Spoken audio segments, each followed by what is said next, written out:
क्या कभी भी आपकी अपने माता-पिता से फाइटिंग हुई है? चलिए आपको छोड़िए मैं अपना बताता हूँ, अच्छे से बता पाऊँगा क्योंकि मैं। तो हमारे यहाँ क्या होता था कि मैं और दीदी सबसे ज़्यादा पिटाई हमने मम्मी से खाए हैं। हमारी छोटी बहन कम बदमाशी करती थी, हम बहुत बदमाशी करते थे। तो मैं और दीदी बहुत पिटाई देती थी। तो क्या होता था मैं तो समझ जाता था। ठीक है, मैं समझ जाता था लेकिन जो मेरी दीदी है वो क्या करती थी पिटाई खाने के बाद लड़ाई झगड़ा होने के बाद मम्मी से वो दादी के यहाँ चली जाती या वो सो जाती, खाना-पीना नहीं खाती, इस टाइप का दीदी बिहेव करती थी। हालेलुया! तो इस टाइप का बिहेव करती थी, तो उसके बाद क्या होता था आपको पता है कि कुछ देर बाद जब शांत हो जाता था माहौल, तो मम्मी हमको भेजती, खाना खाने के टाइम में मम्मी हमको भेजती कि दीदी कहाँ है उसको बुला करके। जब हमसे कोई गलती हो जाती है तो आपको पता है कि पिता का स्वभाव क्या होता है उस गलती के समय में। आपने लड़ाई कर ली, आपने झगड़ा कर लिया, आपने प्रार्थना नहीं किया, आपने वचन नहीं पढ़ा, आपने गाली दे दी। दैट मीन्स जो बाइबल में लिखा है कि आपको ऐसा नहीं करना है और वही आपने कर लिया है।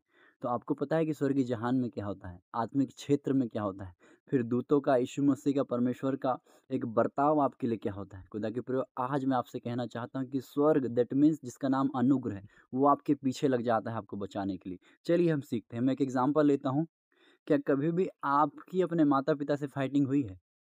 चलिए आपको छोड़िए मैं अपना बताता हूँ, अच्छे से बता पाऊँगा क्योंकि मैं। तो हमारे यहाँ क्या होता था कि मैं और दीदी सबसे ज़्यादा पिटाई हमने मम्मी से खाए हैं। हमारी छोटी बहन कम बदमाशी करती थी, हम बहुत बदमाशी करते थे। तो मैं और दीदी बहुत पिटाई देती थी।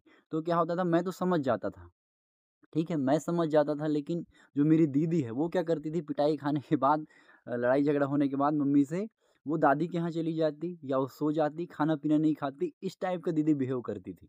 हालेलुया! तो इस टाइप का बिहेव करती थी, तो उसके बाद क्या होता था आपको पता है कि कुछ देर बाद जब शांत हो जाता था माहौल, तो मम्मी हमको भेजती। खाना खाने के टाइम में मम्मी हमको भेजती कि दीदी कहाँ है उसको बुला कर के लाओ करके। तो पहले मेरी छोटी बहन जाती, फिर मैं जाता, फिर हमसे नहीं मानती तो मम्मी खुद जाती थी। हालेलुया! मैं आपसे कहना चाहता हूँ, जब हम गलती करते हैं तो हम तो सो जाते हैं, हम तो अपना देख लेते हैं कि चलो छोड़ो करके। लेकिन हमारे माता-पिता वो बराबर काम करते हैं, वो जो खाना भी बनाते हैं, वो घर का सारा काम करते हैं। वो सो नहीं जाते हैं हमारे जैसे। हालेलुया!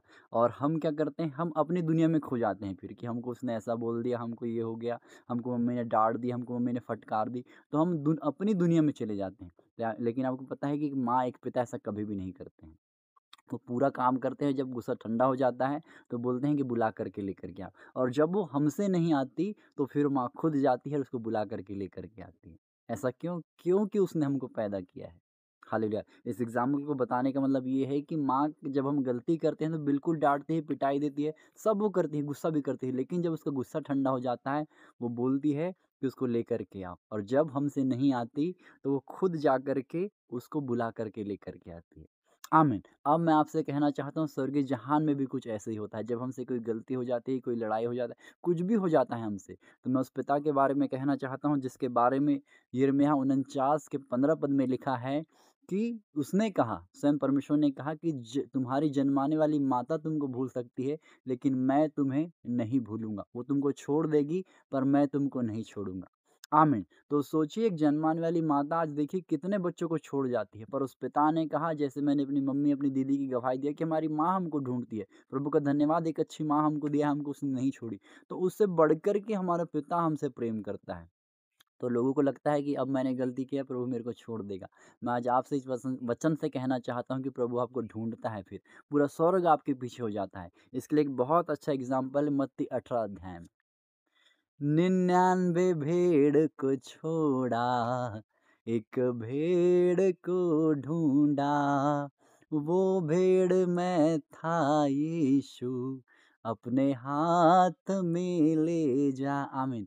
99 भेड़ को छोड़ कर के जब आप मत्ती 18 अध्याय उसके 10 से लेकर 14 पद को पढ़ते हैं, तो वहाँ लिखा है कि वो 99 भेड़ को छोड़ कर के दैट मीन्स जो 99 जो अच्छी है, जो विश्वास में मजबूत है, जो प्रार्थना में मजबूत है, जो वचन में मजबूत है, जो चरित्र में मजबूत है, उसको छोड़ कर के जब आप गलती करते हैं, तो यीशु मसीह फिर आपकी ओर टर्न होता है, जो एक किसी कारण से भटक रही होती है, जो एक किसी कारण से क्योंकि जब हम एक गलती करते हैं, उसके बाद दोबारा गलती करने के लिए हमको शैतान प्रेरित करता है।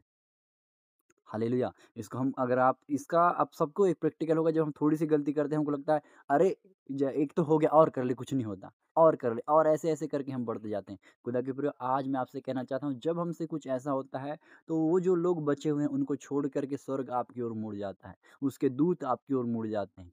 वो सारा टेंशन आपकी ओर लेकर के आ जाते हैं। क्यों? क्योंकि उसने हमसे प्रेम किया। जैसे एक माता ने 9 महीने गर्भ में रख कर के हमको इस दुनिया में लेकर के आई है, मौत से लड़ती है एक माता। मैं छोटा-सा आपसे एक बात कहना चाहता हूँ, पवित्र आत्मा कहना चाह रहा है ये चीज़ एक माँ जब एक बच्चे को जन्म देती है तो करीब 54 हड्डी टूटने के बराबर दर्द होता है। अगर पुरुषों की बात करें तो 44 हड्डी टूटने के बराबर भी अगर दर्द होगा तो एक पुरुष की डेथ हो जाती है। तो एक माँ मृत्यु का दर्द सह कर के हमको इस दुनिया में लेकर के आती है। और मैं यीशु मसीह के बारे में कहना चाहता हूँ, उसने क्रूस में अपनी जान देकर के हमको बचाया है, हमको खरीदा है, हमको पापों से, लड़ाई से, झगड़ों से बचाया है। तो सोचिए कि उसके उसके लाइफ में फिर क्या होता होगा। आपने एक मुर्गी को देखना, जब उसका एक बच्चा कोई कौवा लेने आता है तो फिर उसका रूप क्या होता है। एक गाय को देखना, जब उसके बच्चे को कोई लेता है तो उसका फिर रूप क्या होता है। तो सोचिए, हमारे परमेश्वर ने हमारे लिए जान दी है, क्या आपको ऐसे ही छोड़ देगा वो? मैं आपसे कहना चाहता हूँ, उसके प्रेम को शब्दों में बयान नहीं किया जा सकता, उसका प्रेम अथाह है। तो जब हमसे कोई गलती होती है, कुछ भी होता है, तो हमको वहीं वेट कर लेना है। वो खुद आएगा, आपको पिक कर लेगा, उसमें और आगे नहीं बढ़ना है, वहीं घुटने टेक देना है। मैं आपसे फिर कहना चाहता हूँ, लाइफ में जब हम बढ़ते रहते हैं, होता है सबकी लाइफ में गलती हो जाती है, कोई जानबूझ करके कोई करता है, कोई अनजाने में करता है।